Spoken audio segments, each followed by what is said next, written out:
ये प्रश्न NAEST national Anveshika experimental skill test की वेबसाइट पर डिस्कशन फोरम में एक स्टूडेंट ने पूछा है और प्रश्न है, अगर gravitational acceleration irrespective of mass होता है तो अर्थ का भी इक्वल एक्सेलरेशन करना चाहिए irrespective of its mass towards the falling object.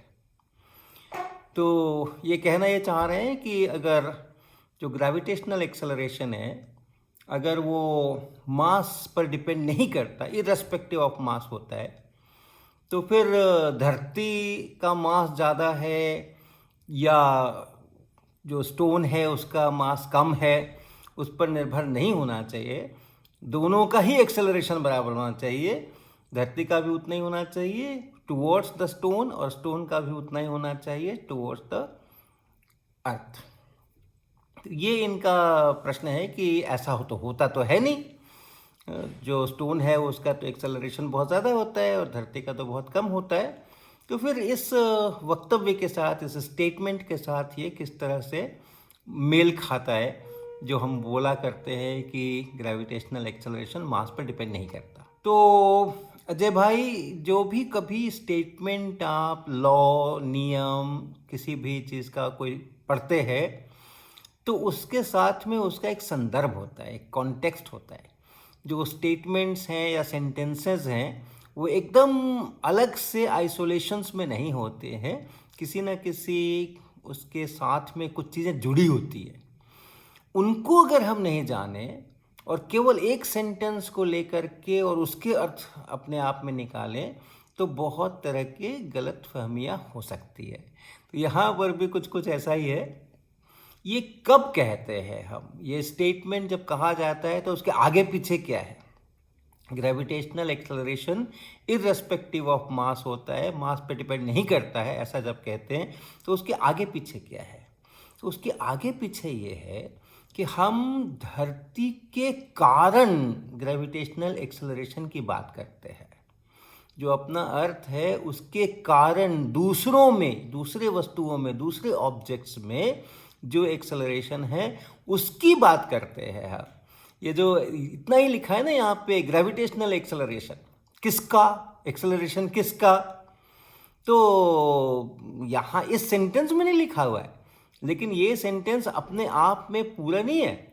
ये सेंटेंस जहाँ भी आपने पढ़ा होगा, जिस भी अध्याय में, जिस भी पैराग्राफ में आपने पढ़ा होगा, उसके पहले ये ज़रूर होगा कि हम धरती के कारण से जो दूसरी वस्तुओं में एक्सेलरेशन हो रहा है उसकी चर्चा कर रहे हैं, उस ग्रेविटेशनल एक्सेलरेशन की चर्चा कर रहे हैं, जिसको हम लोग स्मॉल जी लिखा करते हैं। तो इर्रेस्पेक्टिव ऑफ मास का अब क्या मतलब निकला? अब मतलब ये निकला कि धरती के कारण चाहे आप छोटे से पत्थर की बात करें या बड़े से फुटबॉल की बात करें या लोहे का बॉल की बात करें या आप लकड़ी के बॉल की बात करें, तो उसका कम मास हो, ज़्यादा मास हो, लेकिन उसका एक्सेलरेशन धरती की तरफ उतना ही रहता है, जिसको हम स्मॉल जी कहते हैं, 9.8 मीटर पर सेकेंड स्क्वायर। तो हम तुलना किसकी कर रहे हैं? धरती के कारण, धरती का नहीं, धरती का एक्सेलरेशन नहीं, धरती के कारण एक्सेलरेशन, उनके लिए ये कहा जाता है।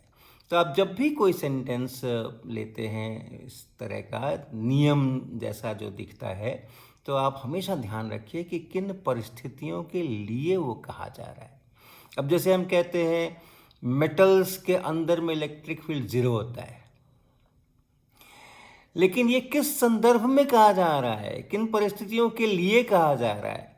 ये इलेक्ट्रोस्टैटिक परिस्थितियों के लिए कहा जा रहा है।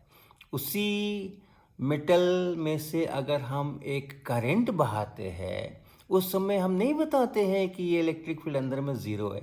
उस समय में अंदर में इलेक्ट्रिक फील्ड होता है, उसी के कारण से पोटेंशियल डिफरेंस होता है, उसी के कारण से करंट जाता है। तो अपने आप में ये सेंटेंस जरूर सुना होगा आपने कि मेटल्स के अंदर में, गुड कंडक्टर्स के अंदर में इलेक्ट्रिक फील्ड जीरो होता है। उतने ही को अगर आप सोचोगे तो जरूर फंसेंगे, गलतियां होंगी।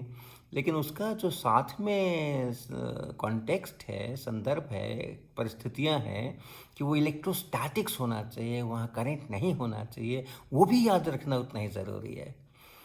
तो बहुत बहुत बधाई आपको, आपने NAEST की साइट के ऊपर आकर के और आप प्रश्न कर रहे हैं, लोग आपको जवाब भी दे रहे हैं, मैं भी आपको जवाब दे रहा हूँ। इसी तरीके से आप पूछते रहिए और हम लोग बातें करते रहेंगे।